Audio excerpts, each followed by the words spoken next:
Hello everyone, it's Aimnon, and today we're going to be talking about my personal favorite game of all time that failed to catch on despite its unique gameplay mechanics and fast-paced gameplay. Fun activity while watching: take a drink every time I say movement. You might die. It is a game, it is coming to PS4. Yes. Not long from now either, if I'm not mistaken. It's coming out on August 8th. Oh, right around the corner. Yep. Lawbreakers was released on August 8th, 2017 and developed by Boss Key Productions with Cliff Blazinski at the helm. Leading up to its release, there was some insane buzz about this game on just about every FPS-censored YouTube channel and media. The main thing that attracted me to this game was two things. Number one, it was a hero shooter, which is my favorite subgenre of games.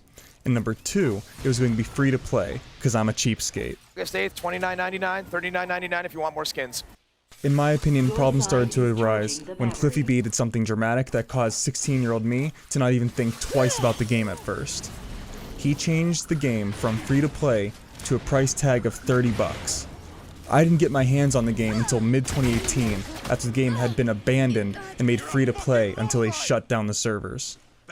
At the time, I was really into Paladins and loved everything about it, except for its movement. It was all just a little too slow for me, Overwatch feeling even more sluggish. But Lawbreakers was going to be different. It focused on fast-paced and anti-gravity movement. We've been in this business a while. You know, the idea of microgravity and firing weapons in it, it's not a new idea. It was in Unreal Tournament and Quake, but I was like, what would happen if you were to base the entire game around that? And even Overwatch was like, hey, that's a pretty good idea. We'll put it in a low grav mode, but... When I logged on to the dead game that only had about 300 people left playing until its servers were shut down, I noticed something. The game felt insane.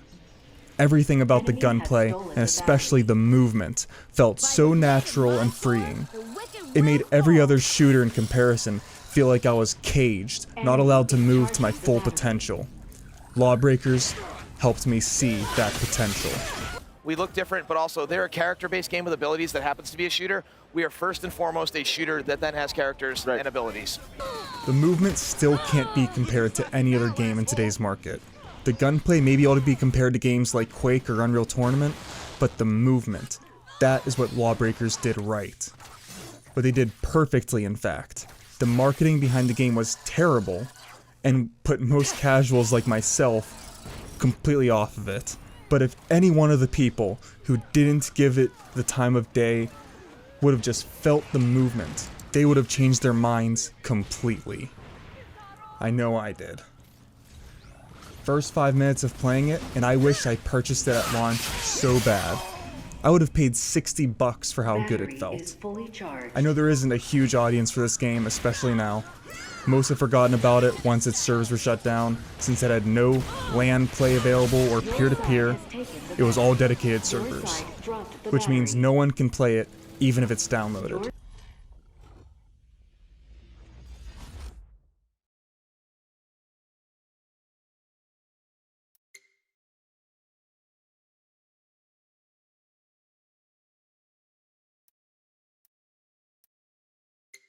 When you think of fast-paced movement in games, what do you think of?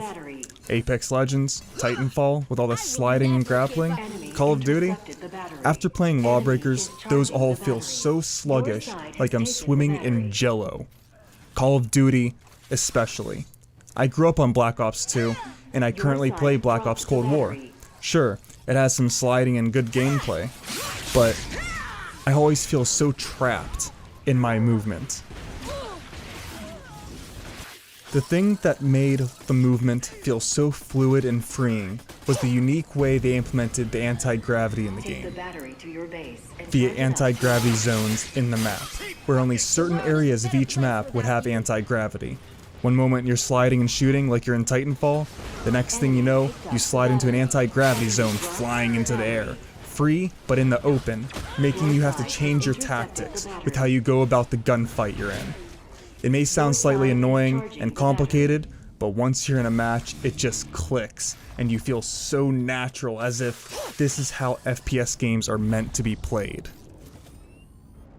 The gunplay in Lawbreakers felt more versatile than Overwatch, if you would even believe it. I would compare it to Quake, except that doesn't do it justice at all.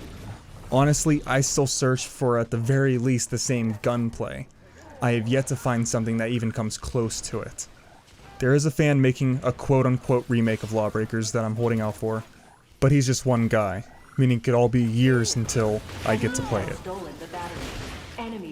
Lawbreakers is a story of marketing gone wrong, showing that even if you have an amazing game on your hands, if your marketing alienates people and doesn't focus on the gameplay of the game rather than its difficulty, then your game won't succeed.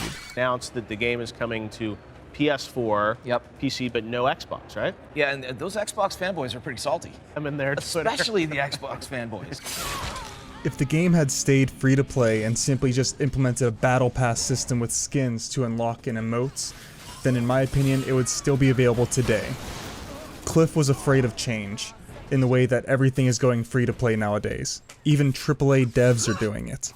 He felt like going free to play would cause pay to win problems and hurt his players. In that aspect, I respect his decision, but it was the wrong decision. I played the game before I had the means of recording gameplay. I really wish I could have saved some of it from when I played. I love this game more than any other game. I just hope by some miracle I get to play it again, and that all of you get a chance to play it.